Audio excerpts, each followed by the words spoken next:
Folks, it's Tom, your frugal prepper. I'm out here this morning taking a look at the garden.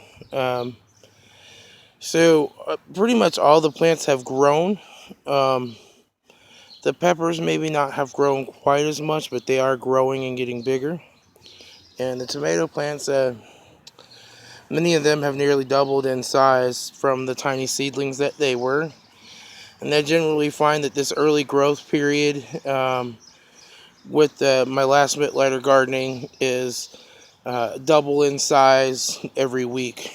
Um, we had a hard storm last night, so some of my strings got blew over because they're not really secured all that well yet. Um, but I haven't lost any plants to transplant shock. We're a week in, and we're taking a plant that was just a couple inches high, maybe three tops, and they're easily half a foot high now. So um, easily, these plants are growing, they're happy, and they're getting what they want after being transplanted into hard clay soil, right? Um, the peppers down here, um, I just checked under the burlap. I'm not, I don't have any germinations yet on the cantaloupe. I do see some little humps in the sand, which means I think there's a one getting ready to pop up through there.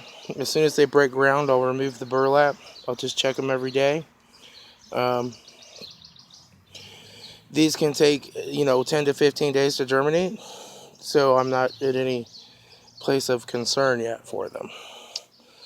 Um, but yeah, these peppers are just real happy here. These were bigger ones when I transplanted them, and the same with the tomatoes. These last four down here look smaller, but those were the beefsteaks, and they were smaller plants when I put them in. They only had like two little sets of leaves on them, and you can see they got like four branches on each one now. So um, everything's good. I kept two supersonic tomatoes in reserve, so I'm going to go ahead and give those away if I can. If not, I'll throw them away. I don't need them. But I do that and keep them in the seedling tray just in case I have one or two that die from the transplant. But I found if I follow the rules of not disturbing the root ball, lightly placing the soil around it, and giving it the nitrogen, that not only do I not lose plants, they become productive and grow much quicker. Um, so I've also set up a soil bed here as good as I could. Ideally, I would have gone much farther out, and I'd have a lower spot beside these for better drainage. This is what I was willing to do in 90-degree weather, where the humidity was so thick it felt like you were breathing water. Um, so I put a few tomato plants in. These are Amish pasta tomatoes. I was going to put them down the side of the house where my in-laws always gardened, right beside the driveway, but I actually discovered that that's off my property line.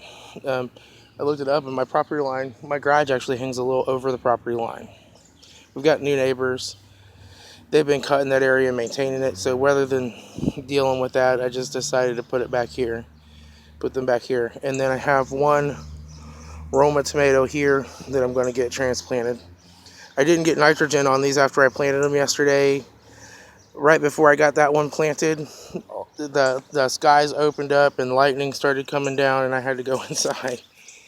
Um, so then after those tomatoes is some beans, and then from right here to right here is potatoes, and then at about halfway down here the potatoes end, and the rest of this is all Silver Queen corn.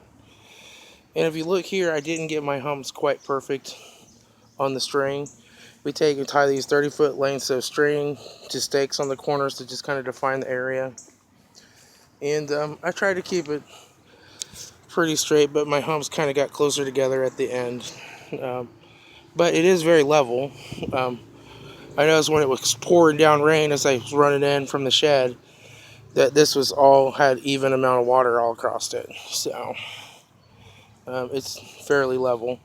It took me a long time to get it level, and so when you're leveling these out, you'll say take a 2x4, and you can get like a string level or whatever and put it on, or a line level. I just put my regular level on the 2x4 and hold it there, and then pick it up, and you'll say like, oh, I'm off a couple inches here, I'm off a couple in the middle, and a couple down here. So that's 6 inches difference.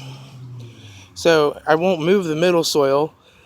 I'll take my 3 inches from the end and put it on that end, and that will move that one up and this one down, and then they'll be level all the way across. But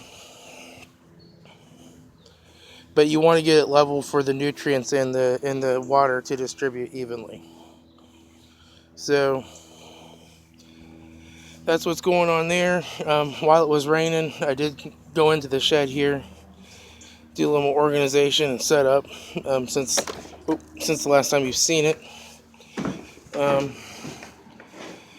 So that fan's running, but it's hot in here. Whew.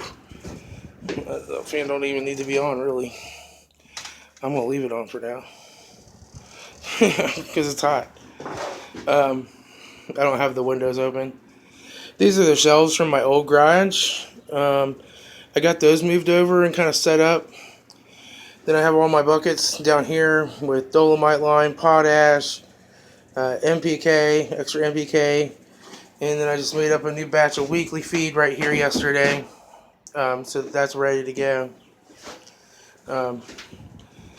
So that's all organized. I still have more stuff to move in here and more organization to do, but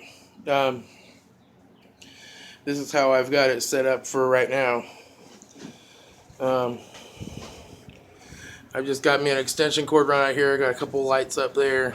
But yeah, I can open up the windows and turn the fan on in here, and it's not too bad.